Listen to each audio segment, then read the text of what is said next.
আজকে আমাদের সবার একটা বিয়েবাড়ির নিমন্ত্রণ ছিল, খুব কাছের একজনের। সেখানেই গেছিলাম, একটু তাড়াতাড়ি গেছিলাম যেহেতু খুব কাছের, সকাল থেকে নিমন্ত্রণ ছিল, সকালবেলায় যেতে পারিনি, তাই একটুখানি সন্ধ্যের দিকেই চলে গেছিলাম। আর সেখানে গিয়ে সবার সাথে দেখা হয়ে গেল। আর তোমরা ব্রাইডকে তো দেখেই নিয়েছো।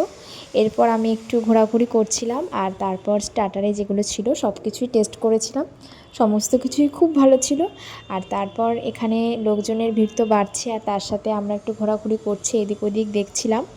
আর এই দিকে দেখো মণ্ডপটা কতটা সুন্দর, তোমাদের সাথে একটা ফটোও শেয়ার করলাম, কতটা ভালো লাগছে দিদিকে। বিয়েবাড়িটা খুব সুন্দর করে সাজানো ছিল, আর এখানে অনেক চেনাশোনার লোকজনের সাথে দেখা হচ্ছিল, অনেক দিন পর তাদের সাথে গল্প আড্ডা, সন্ধ্যাটা খুব সুন্দরই কেটেছিল। আর এটা হচ্ছে বরের এন্ট্রি, শালি শালারা সবাই মিলে গেট ধরাধরি, সেই মজা আনন্দটা এখানে ওরা খুব মজা করেছে। আর এই জায়গাটায় খুব মারাত্মক ভিড়, শেষ পর্যন্ত বর ঢুকে গেছে। আর এরপর আমরা কিছুক্ষণ থেকে তারপর চলে গেছিলাম খাওয়া দাওয়া করতে। আজকের সন্ধ্যাটা খুব মজায় কেটেছে। আজকের ভিডিওটা এখানেই শেষ করছি, আর তোমাদের সাথে কিছু ফটোসও শেয়ার করে দিচ্ছি। তোমাদের সাথে আবারও দেখা হচ্ছে পরের ভিডিও। আজকের মতো এই পর্যন্তই, টাটা।